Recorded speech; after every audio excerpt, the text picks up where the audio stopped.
mandat d'arrêt international.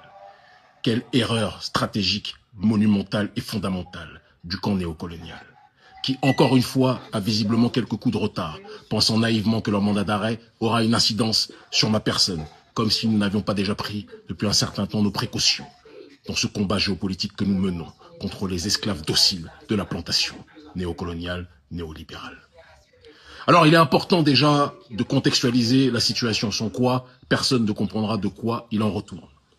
Je suis issu d'un pays qui se nomme le Bénin.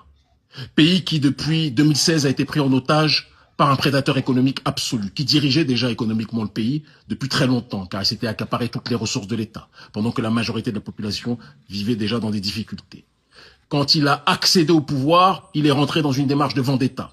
N'oubliez pas que lui-même avait subi et vécu un mandat d'arrêt international en octobre 2012 pour tentative de coup d'État contre le président de l'époque, Yahya Boni, d'accord, et tentative d'empoisonnement et d'assassinat contre ce même président.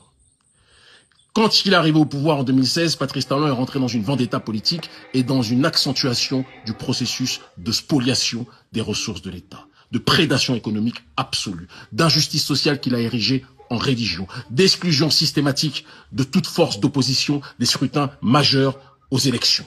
Au présidentiel, depuis que Talon a pris le pouvoir, il n'a jamais accepté que l'opposition puisse se présenter. C'est très important que l'on puisse quand même le rappeler. Patrice Talon a fait assassiner en 2019 et 2021 des centaines, plusieurs centaines de Béninois qui ne demandaient qu'une chose, le droit de pouvoir voter pour qui ils voulaient et non pas pour des candidats que le président Talon leur imposait. Parce que le peuple béninois souffre dans cette injustice sociale.